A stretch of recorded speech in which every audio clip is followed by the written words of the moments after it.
Good morning, everyone. Ay, salamat sa It's a blessed morning na tayo po'y narito ngayon sa bakay-sambahan ng ating pong Panginoon. Hindi po tayo naroon kung saan-saan, kundi narito po tayo ngayon sa kanyang piniling lugar na kung saan ang lahat ng mga anak ng Diyos ay magsasama-sama sa pagpupuri sa kanyang dakilang pangalan. May I request everyone to stand up for prayer. Hallelujah. Panginoon, maraming salamat. Dakila ka at tapat sa lahat ng oras, sa lahat ng panahon. Ikaw ang Diyos na maaasahan, masasandalan, at pagkakatiwalaan. Dalangin ko na ang umagang ito ay umaga muli, na muli mo kami pupunuin. Muli mo kami dakilang Diyos, bibigyan ng kalakasan, inspirasyon, na magtatapos ang taon na to, na meron kaming pag-asa at panibagong pag-asa sa mga panahon na darating. Maraming salamat nga, purihin ka sa iyong presensya, purihin ka dakilang Diyos sa iyong mga gawa, purihin ka sa aming buhay at maluwalhati ang iyong dakila at kataas-asang pangalan. Hiniling namin ang lahat ng ito kay Kristo Jesus na aming Panginoon. Amen. Okay, maaari na po tayo maupo.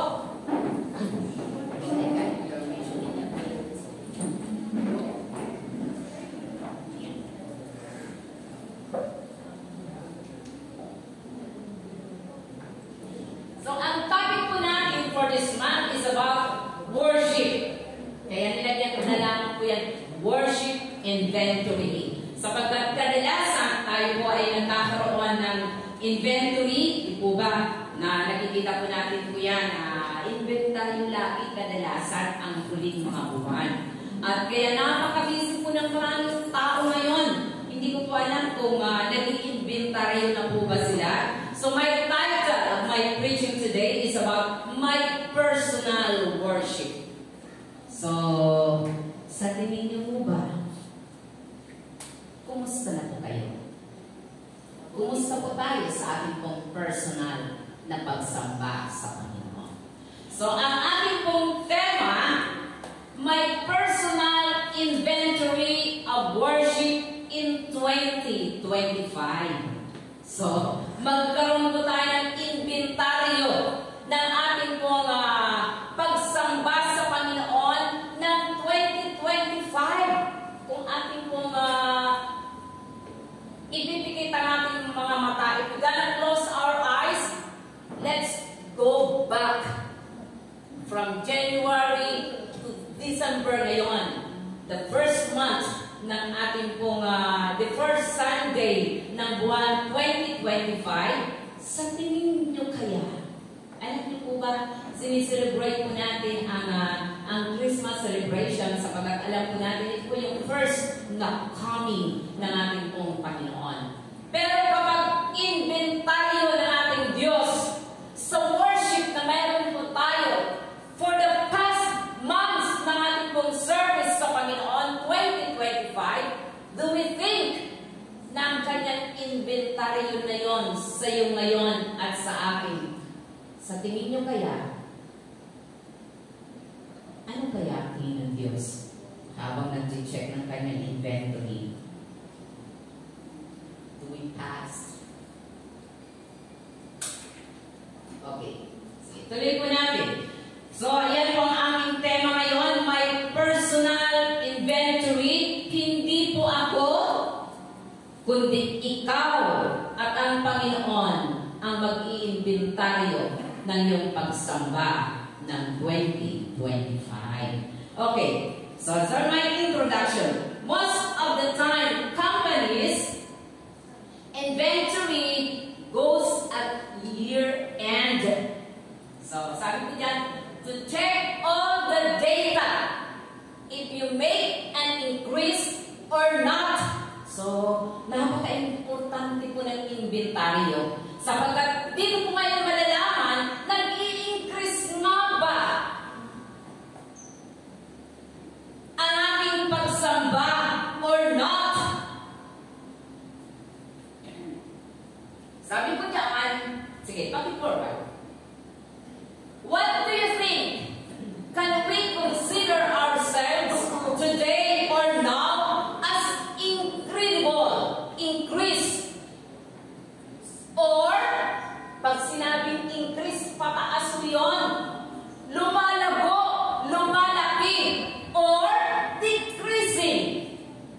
nagdi-decrease.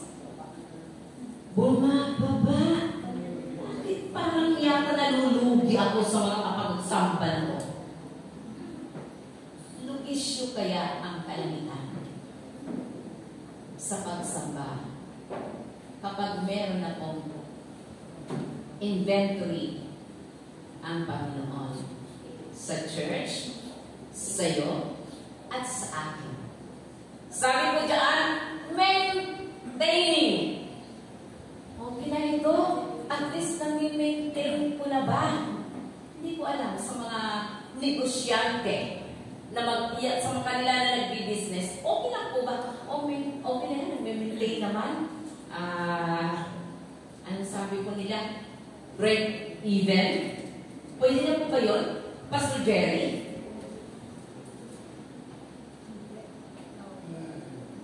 Pag kayo po ba nag-inventory, masaya po ba kayo kapag maintain niya? Okay. Si Pastor Jerry pa lang ang tinatanong ko. Ikaw pa lang ang tinatanong ko. Is it worth it? Nabalikan po ng ating pong Panginoon the year 2025 for us to understand what is the meaning of worship before God. Worth it kaya na magpagod ang Panginoon na mag-inventaryo ngayon sa iyo at sa akin? Naku, decreasing. Siguro parang pambihira. Maintaining. Nami-maintain lang para walang masabi ang church at ang ibang mga member. I am here today just to maintain my Sunday worship. Pambihira naman si Pastora. Inventory. Or need a serious attention. Sa tingin nyo, sabi ko dyan sa 2 Corinthians chapter 13 verse 5, examine yourselves. Wag ko yung katabi mo. Examine yourselves whether you be in faith. Prove your own selves. So, hindi po ang magpapatunay that your worship in 2025 is not your pastor, it's not your parents, but you are going to prove yourselves before the Lord kung increasing ba, maintaining ba, or it needs a serious attention. So sabi ko dyan, know you not your own selves. Hindi po ba natin kilala ang ating mga sarili? Sa tingin nyo, kilala nyo pa po ba? Amen. Amen. Increasing, decreasing, maintaining, or sabi ko niya dyan, need personal inventory. Sabi ko dyan, how that Jesus is in you, except, sabi ko dyan ha, maliban, except you reprobates. Ano nga naman sa Tagalog ang reprobates? Baka hindi ka na. Hindi na malaman. Sabi po ng ating pong naging preaching, di ko malaman, malamig ka ba, mainit ka ba, nanlalamig ka ba, umiinit ka ba, o sabi ng Panginoon, I will spew thee. Isusuka kita. That's why we need inventory of our worship before the Lord. Hello, hindi naman ba ako galit? Grabe naman kayo. Introduction pa lang ko yan. Sabi niya, what is worship? Worship, sabi niya, in living response to God.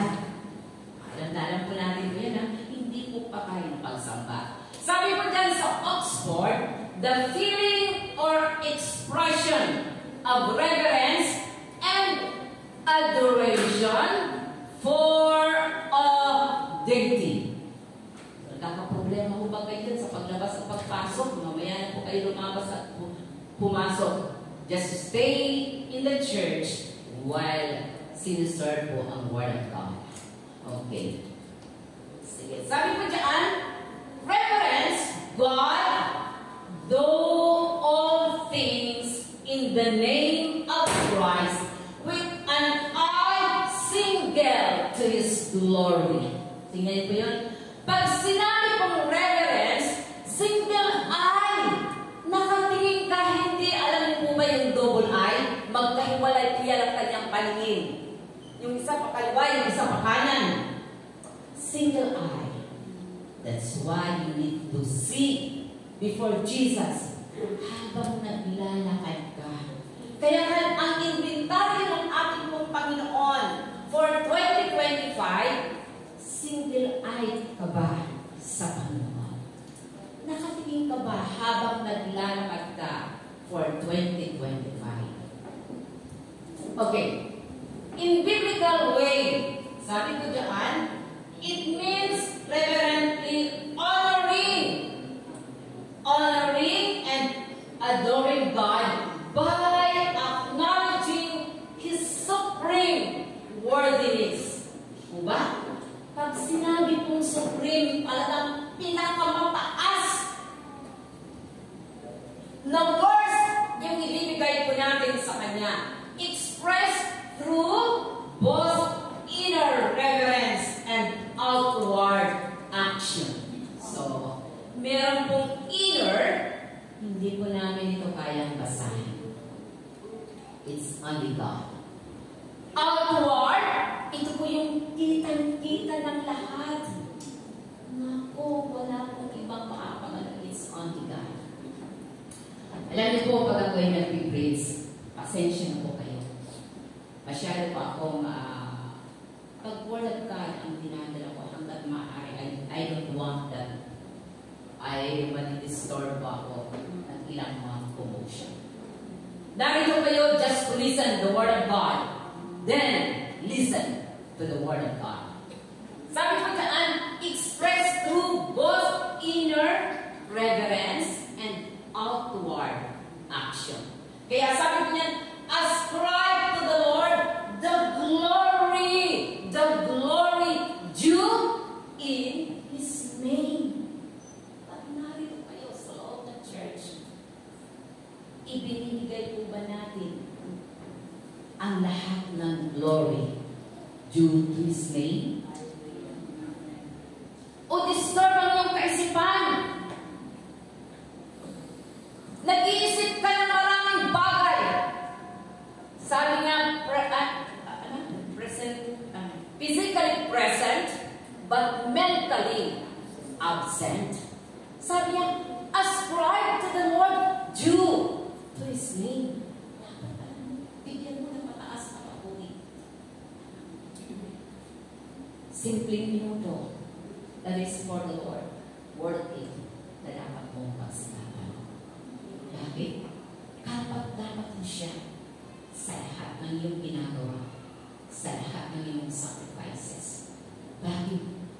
Yan po ang nakakibat sa pangalan na kinikilala ko natin. Okay. Pastor Lisa. There are many expressions or ways of worship. So, sa Greek po, madalas po natin itong naririnig. Sabi niya, prostrate oneself in homage. Alam niyo po yung paraan kung papaano po siya. Pagpupugay niya sa Panginoon. O, ipangako tayo, hindi mo tayo ganyan kapag sumama sa Panginoon. Talagang, did you experience? When we honor God, when we respect God, when we respect God and His Word, paano ka nagbibigay ng pagpupugay? Kaya kung pinag-ipag-usap sa inyo, sabihin mo, tumahimik ka, narito ka sa presensya ng Panginoon. Pag ang kausap mo, you're serving God, you're listening to the Word of God. Pag may nakikipag-usap sa iyo, sawayin mo. Why? Narito ka para hindi entertaining kung anong meron siya. Meron time para sa chika, meron time para magsaya. Pero this is time for the Lord. Sabi ko dyan, may kings fall down before Him. All nations serve Him. Tingnan mo yan. Mga hari, dadapa, luluhod. Alam niyo po ba, kung titingnan po natin, pag mag-research po kayo kung anong mga paraan ng pagsamba ng mga kulto na sinasabi po natin, mas mataas tayo kaysa sa kanila. Pero tingnan nyo ang paraan ng kanilang pagsamba sa Panginoon. Bowing down, part ng kanilang humility before the Lord. Sa mga ibang bansa, leader pa lang, kaya kanilang pagkilala. Pero sa Panginoon, how do we express our worship before God? Sabi sa kanila, sabi niya, bow down. May all kings bow down before Him. All nations serve before the Lord. So, let's check. Sabi ko dyan, the meaning of, di ba, proskuneo. Pros is bowing down. Kuneo, kone, or kuneo means to kiss like a dog, licking his master's hand, expressing his adoration of worship. Tingnan niyo po yan? Naalala niyo po ba yung na-save na prostitute? Pinupunasan niya ng kanyang mga luha. Possible na yan ang ginamit natin. Pinupunasan ng kanyang mga luha ang paa ng aking pong Panginoon para lamang iparamdam ang kanyang pagiging maliit sa pagharap niya sa isang kataas-taasang Diyos. Diba? Dito lang tayo sa Diyos, tulog ka pa. Diba? Nakakahiya. You're worshiping God in your time. Give it all the glory to our great God. Yeah. Kaya maging maingat po kayo, tayo. Kapag dahil sabi niya, hinahalikan, alam niyo po ba, sino may mga aso dito na pet sa tahanan? Ikaw, Pastor, diba? Siguro pag parating pa lang ang aso mo, alam na kung hindi, diba? Halikan na, akit lang po sa ganun. Bakit? Inikilala ka niya that you are His master. Pero tayo, how do we magkakaroon ng inventory of our worship for the past 20, for this 2025 na magkakaroon ng tinatawag year end? Licking His master's hand, expressing His adoration of worship. Ayan. Di ka na makatiis. Tagal naman. Diyos ko, 11 na. Anong oras na ba? 11:30 na. Ganun tayo.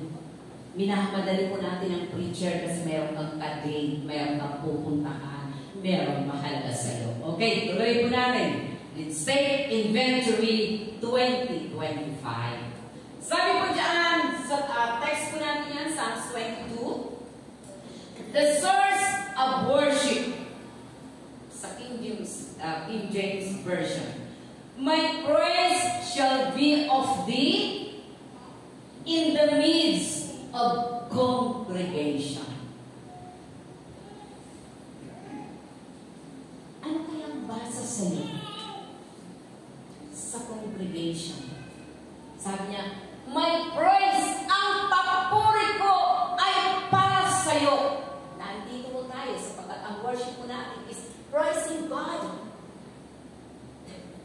Nagpupuri sila sa Panginoon. Ang papuri ko ay para sa'yo. Paano ka binabasa na yung katabi na nagpupuri sa Panginoon?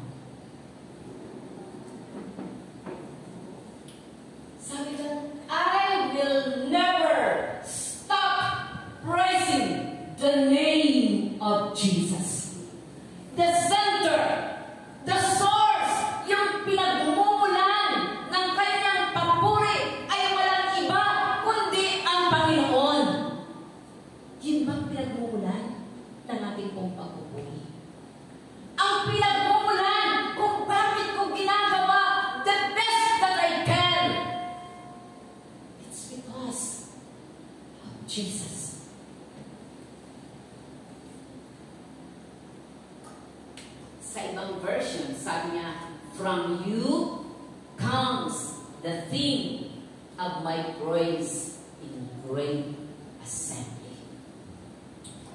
Sa kanyang tema, kanyang tema ginagawa ko sa pagpupuri. Dahil napakabuti ng Diyos, I will sing praises to my God. Ang tema ng aking pagpupuri sa Diyos, because I am saved by the grace of God. That's why I can praise. Wala pong magiging dahilan hadlang kung bakit hindi ko maibigay the best that I can na worship para sa Panginoon. Alam po ba natin yung tema natin? Kung bakit ka narito sa pagsamba? Sabi ko dyan, God is the center of His worship. His intimate relationship proves His worship. Amen. Intimate ba kayo ng Panginoon? O pagpalayo kayo, Lord, asan ka ba? Pag sinabi kong intimate, higit pa sa close friend, higit pa sa asawa, higit pa kanino man. Dahil ganun ka maligid sa Panginoon. Malaya kong sumayaw, malaya kong magpuri, malaya kong gawin ang lahat ng bagay. Sabi niya, do it all for the glory of His name. Amen. So, kumusta ang 2025?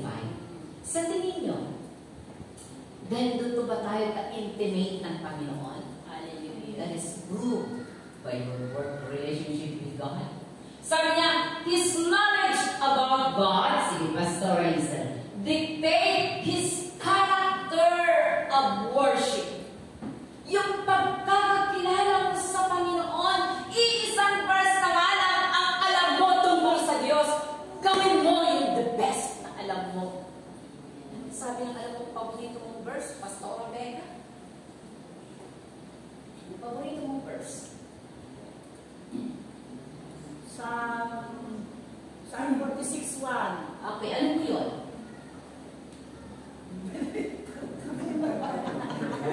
Hindi niya pa. God is my refuge and ever-present help in times of trouble. Tingnan niyo po yun. God is my refuge in times of trouble. Ang kanyang character in times of worship, kapag may mga trouble ka ba?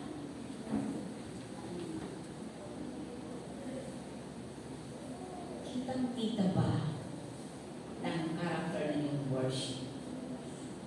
Dahil alam mo that He is your refuge in times of trouble.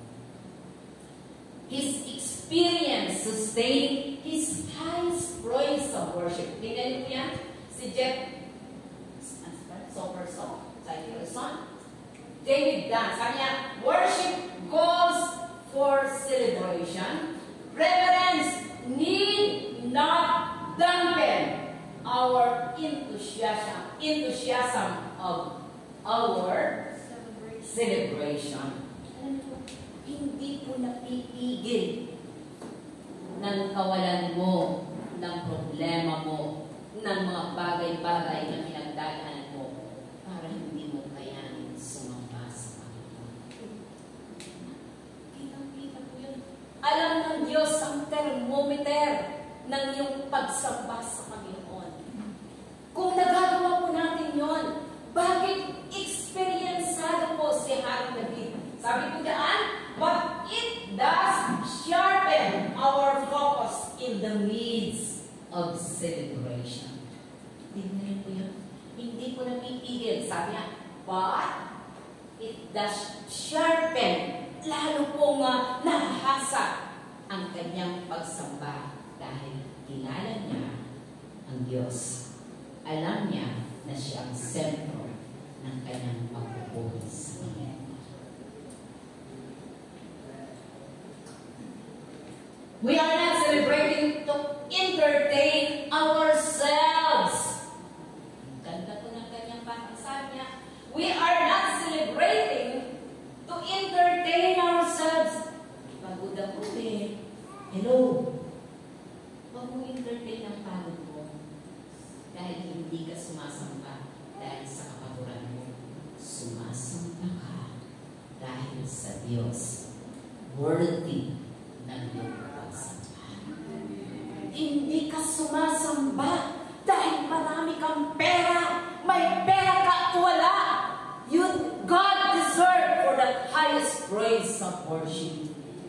Sabi, hindi ko ang cellphone nito. Sinasaktan ako eh.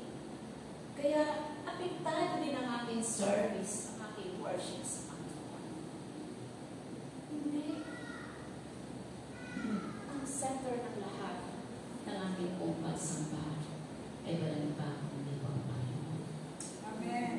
Hindi para entertain po tayo. Sabi nga, there is only one audience na dapat maging masaya. Amen. And that is Jesus. Amen.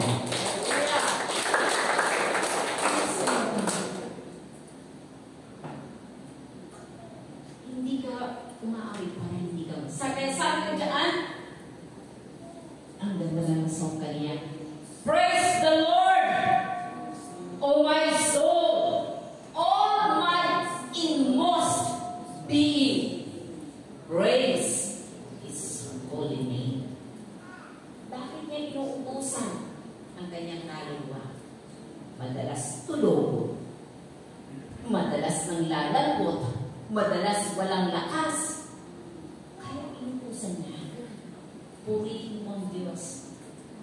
O kaluluwa. All my inmost being. Praise His holy name. Sabi ko dyan, praise the Lord, O my soul, and forget not all His benefits. Hindi ko sinabi ko dyan, alalahanin mo, maiintindihan. Paano tayo mga Kristyano minsan talaga, spoiled tayo sa Panginoon. Maiintindihan ako ng Panginoon, pagod ako.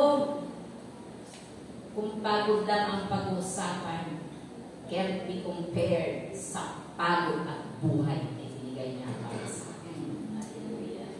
Kaya sabi niya, forget not, kapag tayo'y nagpupuri sa Panginoon, ang tanging isip mo, wag mong kalimutan ang lahat ng benepisyo na tinanggap po natin mula sa Panginoon. Hindi ko na po yan isa-isahin. Sige. So let's check our worship in 2025. Sino ba siya? Sabi ko nga kanina sa inyo, increasing po ba? Or do we just maintain? Okay na to. Ano po ba ang nag-increase ng ating pagsamba? Ano ang nag-decrease? Anong mini-maintain mo na lang? So let's check. Let the Lord check you. Dahil siya nakakaalam kung anong uri ng pagsamba ang ating ipinarating ng 2025. Hallelujah! So, okay. Tuloy natin, Pastor Elisa. The challenge of worship. In 23 to 24, bibigyan ang background po ng Psalms 22, ang author po niyan ay si David. At ang 2022, ito po ay naisulat po niya sa pamagitan ng awit, yung lahat ng suffering ng ating pong Panginoon. Pag binasa po yun, kaya ang verse 1, meron po na siya ng 27, 1, 2, na sinabi niya, my God, why hast thou forsaken me? Bakit mo ako iniwan? Nang mga panahon na yan na inisa-isa ni David po yun, lahat ng suffering ng ating pong Panginoon. But in verse 22, naniniwala po ako nang makita ni Haring David ang lahat ng mga suffering na kanyang pinagdaanan. Could it be comparable with the pain and sacrifices na mayroon ka para makapituhan ng iyong pagsamba? Pangit ng 2024 ko, ng 2025 ko, ang dami kong mga pinagdaanan, puro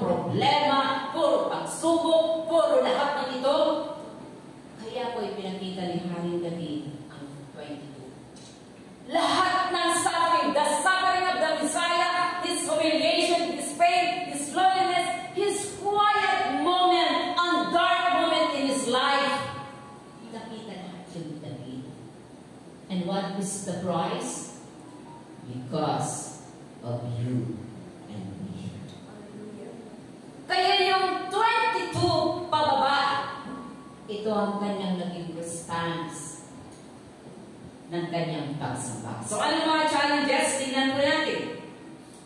His prayer has been tested. Ano bang prayer ng ating pong Panginoon? Sige nga. Not my will, but thine.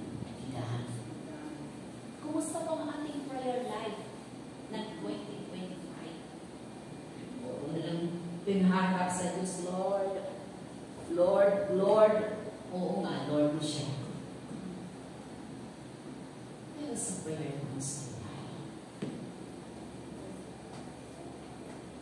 Wala nang ibang narinig ang Panginoon sa'yo, sa akin, kundi lahat ay complaining before God. Kaya sabi niya, your will be done.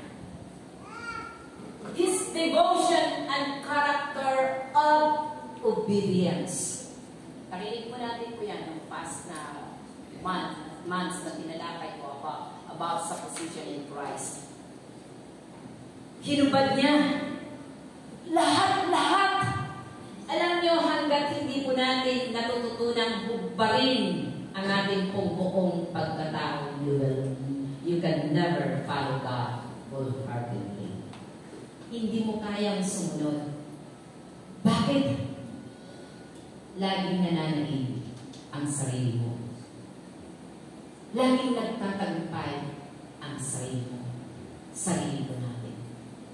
Pero ang Panginoon, ang kanyang devotion at character na patunayan sa pamamagitan ng kanyang overall obedience for the Lord. So, kumusta po tayo? Masunurin mo ba tayo sa Panginoon? 1/4, 1/2, 1/8. Lagi na tayo mag-aaway ng Panginoon. Kasi, pagdating nga lang sa ating mga magulang, Lord, gano'n na lang kaya sa ating Diyos. Sabi niya, his trust in his Father. Nang siya po ay nakabayubay sa cross ng Calvary, wala pong ibang tinawagan ang ating Panginoon maliban sa kanyang Diyos Ama.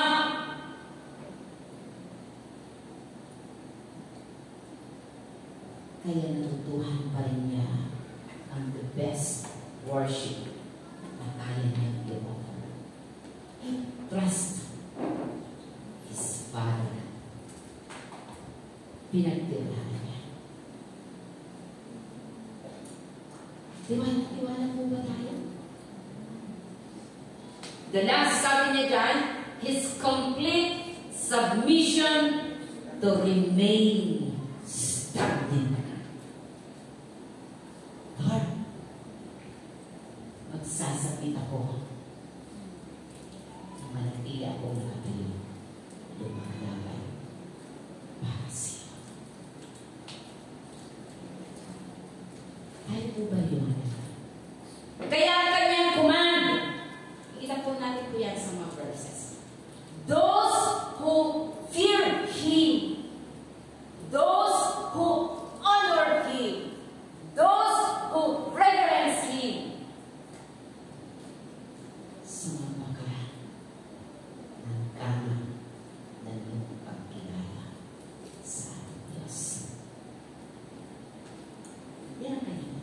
So, may takot ka ba sa Panginoon? Amen. Amen. Pinaparangalan mo ba ang Diyos? Amen.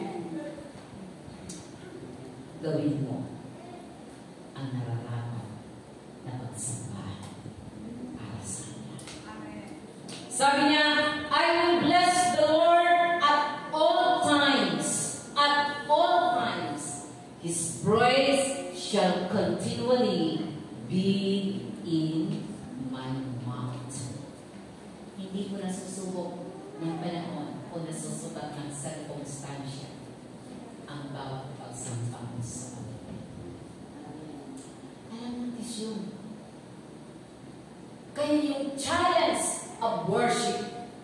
Nasusubok ko kung sino ka at ano ka pag ikaw ay sumasinta sa Panginoon. Awit pa lang po yun, ha? Di po ba? Dito pa lang sa church, awit pa lang. Wala po dollars na worship. Ang hirap pa lang mag-inventory. Pupusisiin mo lahat para makita mo nasaan ang kulang at nasaan ang may kamalian. Hindi mo pwedeng magkaroon ng lies ang nag-i-inventory. Sa mundo lamang po yun. Sabi po ng boss, babaan mo yan. Ito lang ang dapat mong gawin. Diba? Sa mga nag-i-inventory, nagmamay na po, nagdididecrease silang para hindi sila magbayad ng tama sa BIR. Pero hindi sa lahat ng ating pong ginawa na para sa kanila, it will be revealed someday na haharap ka na sa Panginoon. Lagi kang tulog, nasa simbahan ka, babayaran mo yan. Nakatulog din ang Panginoon. Sabi ng Diyos, naku, lumagpas ka ng wala ka na sa heaven. O alam mo rin kung nasaan ka. Kasi pumikit din ang Panginoon dahil lagi kang nakapikit. Diba? So beware. If you are in the church, friend. Okay. Sabi ko dyan, in Psalm 34, tingnan natin ang kanyang testimony. Sa patunayan. Sabi niya, I will declare your name to my brother and in the midst of the congregation. So, kailangan kong malaman ang aking pong pagsamba. Babasahin ko yan. Okay. Sabi niya, how's our declaration, Pastor, of worship in the family, literal brothers. Kaya nilagyan ko yan ng literal na brother, ng ating pong pamilya. Ba nakakalungkot ang family ko, Lord? Kumusta na kaya sila sa kanilang pagsamba? Spiritual brothers, may dalawang pamilya na pinangangalagaan po natin sa ating pong pagsamba. Bakit? Pag tinignan po natin, kumusta ang ating family? Hindi na po tayo mag-ano po dito sapagkat susunod na preaching po yan. Kaya ang advice ng Apostol Pablo in 2 Timothy, that is 2 Timothy chapter 1 verse 6 to 7, the last praise sapagkat pinaalahanan po niya, sabi niya, magkaroon ka o tayo ng tinatawag self-discipline. Ang bihira bagong Kristiyano, matagal na Kristiyano, binabasa ng kanyang mga magulang at kapatid, lagi kang late. Sabi ng mga kapatid mo, kung simple mong klaseng Diyos meron ka, na lagi na lang treatment mo sa Kanya, lagi huli sa listahan na meron ka. Second priority ng iyong mga choices ang Panginoon. Sabi niya, I will declare your name in my brothers and family. Spiritual brothers. Naku, ito na naman si Pastor, ito na naman si Pastor, ito na naman ang aming mga leaders. Sabi niya Apostol Pablo, kung ayaw mo that you will be corrected by your family, by your spiritual leaders, magkakaroon ka ng tinatawag self-discipline in your life. Okay? Sunod po natin, tuloy po natin. Revelation 12:1. Triumphant by the blood of Jesus and not loving their lives so much. Maraming worship po yan. Sila yung mga triumphant na mga Kristiyano na hindi po nila minamahal ang sarili na sobra-sobra. Bihira naman. Gano'n po ba natin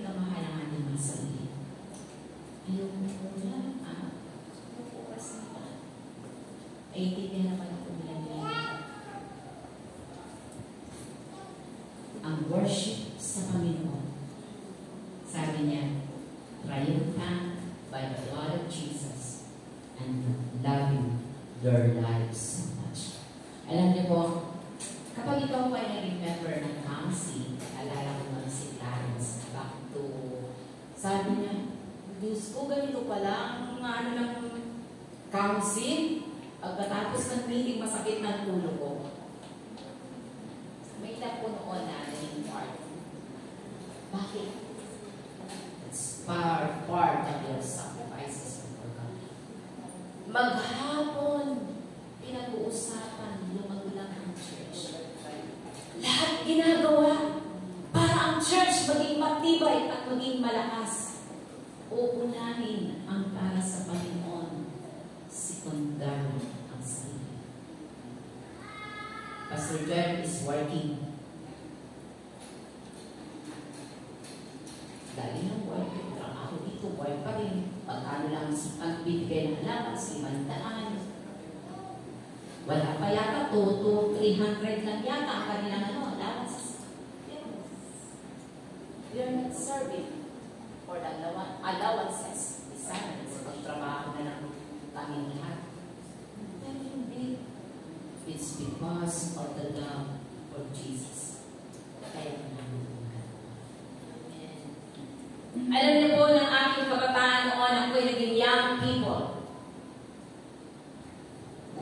Pinakamababang service for God na nagawa na meron po ako noon. Pupunta po kami na maglalakad mula sa aming dito pala hanggang doon sa may Mulawi. Naglalakad po kami. Pagdating po doon, trabaho ng janitor ang gagawin mo. Why? Kababaan po kayo. Gusto kayong may young people dito? Don't touch me. Okay na sa atin ng mga ano. Pero, tingnan po natin. Okay. Romans 12. Sige, Pastora. Present our bodies as living sacrifice, holy, acceptable to God. This is your true and proper worship. Tingnan po yan, ha? Present our bodies, ang kanyang patutuo ng kanyang pagsamba sa Panginoon is presenting our bodies as a living sacrifice, holy, acceptable to God.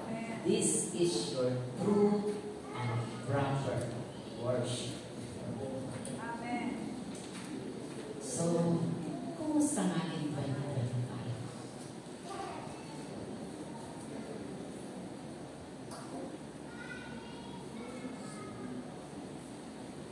Sabi ko dyan, in Revelation 6, verse 9, I saw the altar, the soul of those who had been slain because of the word of God and the testimony they maintain.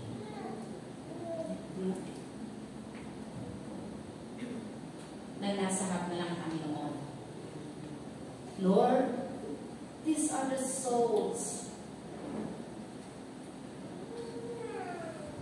who had been slain because of the word of God. Kapalan naman tayo. Panalangin kaya natin ang bansang Pilipinas na masakop ng mga komunista. Sinong may gusto? Just raise your hands. O, tingnan nyo. Ayaw nyo, di ba? Ayaw nyo. Pero yung demand na meron po sa communist country, nag-prove ng kanilang testimony, ng kanilang paninindigan sa kanila. Pero tayo dito, malaya ka na nga na gawin ang lahat ng bagay para sa Panginoon. Wala ko tayong magkikita, hindi para sa sarili natin. Sabi niya, they maintain the testimony of the Word of God in their lives. Ang pag-upo ng salita ng Diyos.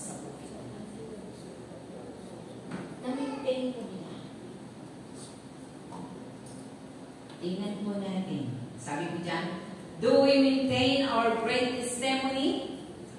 In Romans chapter 12. Sige, Pastor Renzen. Sabi niya, ito yung mga worship na pinakita sa Romans. Love must be sincere. Ano ka sincere? Na nagmamahal ka sa Panginoon. Gaano ka ka-sincere na sa iyong kinauupuan? Kaya kang basahin ng ating pong Panginoon right now. Natuto ka na nagmamahal sa Panginoon. Hate what is evil. Kinasusuklaman mo yung mga bagay na galit ang Panginoon. Hindi mo iyayakap. Kinasusuklaman ang lahat ng bagay ayaw ng Panginoon sa buhay. Cling to what is good. Alam mo, kung meron ka man, sabi, napakapiliki naman nito. Okay lang maging cling ka, hindi sa'yo boyfriend, hindi sa'yo girlfriend, hindi ka ninuman. But be cling, maging cling ka sa Panginoon. Bakit? Hindi ka niya dadalhin sa kawalan na ikaw ay makapahamak. Diba? Cling to what is good. Kaya tayo napapahamak. Kaya ka napapalayo. Kaya ka nagkakaroon ng indifference na spirit before God. Bakit? Hindi na kayo laging nakakapit sa Panginoon. You're walking. Sayang Panginoon, you're walking Peter. Before me, after me. Wala na. Pag hindi ka nasa unahan, nasa talikuran, nasa likuran. You're walking apart from God. That's why our worship hindi na satisfaction or satisfactory sa pong Panginoon Kristo. Sabi dyan, honor one another above yourselves. Alam niyo, Kristiyano po tayo dito sa church. This is Christian community. Dapat alam mo natin yun kung ano ang ibig sabihin. Honoring one another above yourselves. Okay, Pastor Reza. Never be lacking in zeal. Ano po yun? Sige nga. Magaling sa English. Never be lacking in zeal.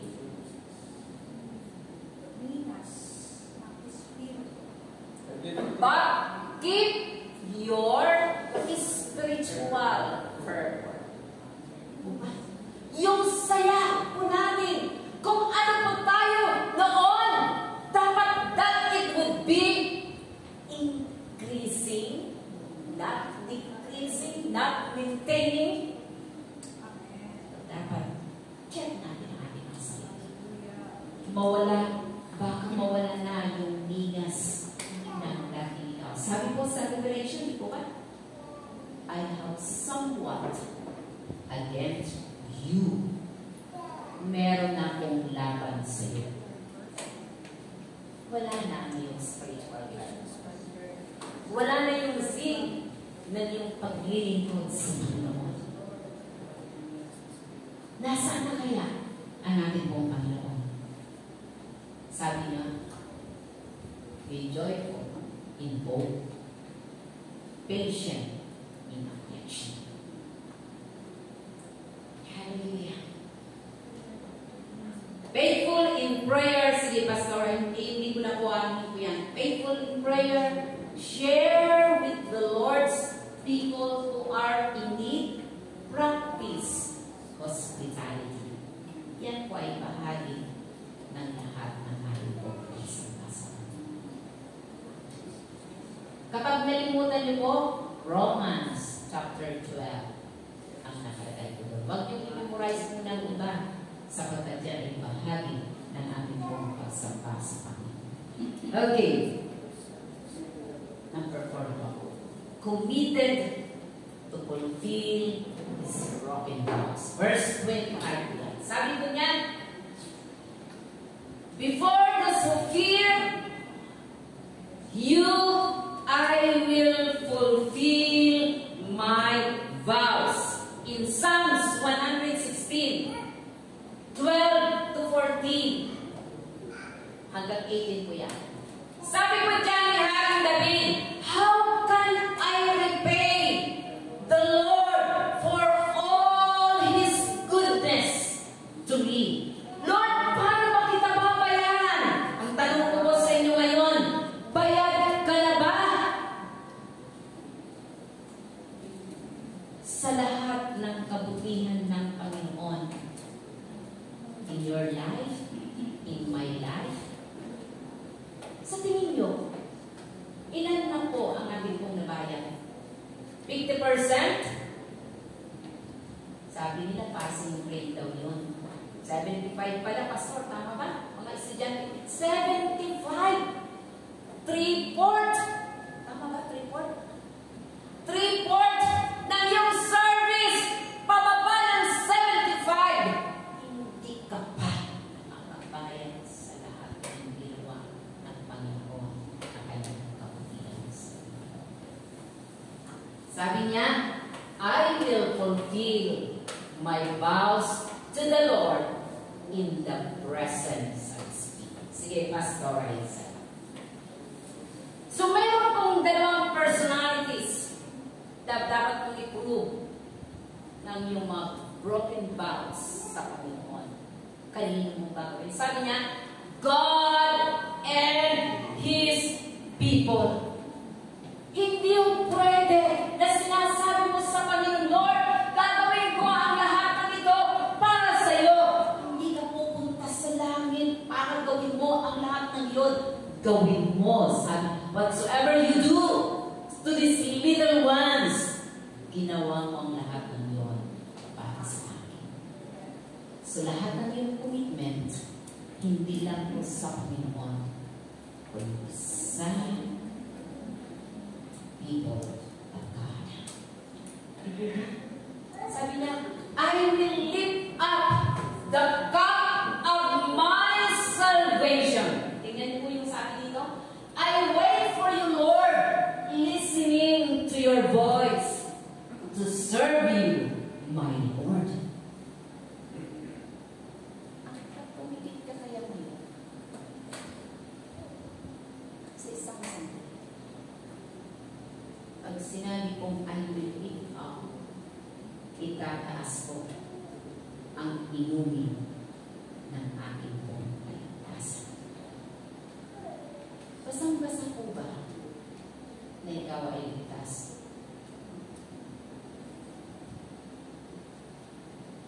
I will lift up the cup of my salvation. Patutunayan ko, hindi lang sa iglesia, maging sa loob ng aming tahanan, patutunayan ko na ang aking kaligtasan na aking tinamo ay talagang nagpupumapaw.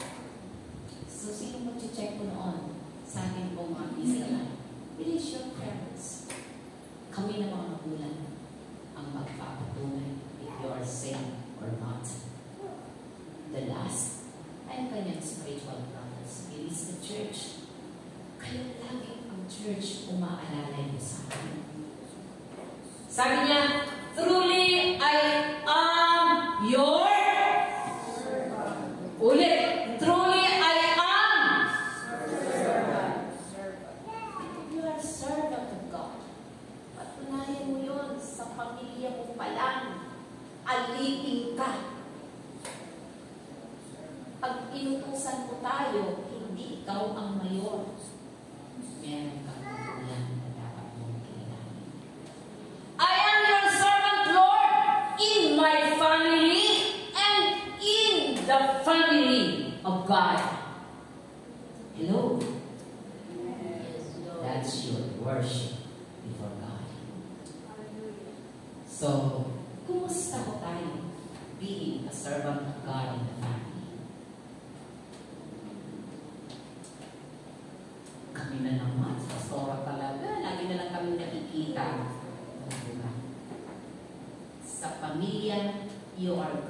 servant. At sa family of God, you are still God's servant.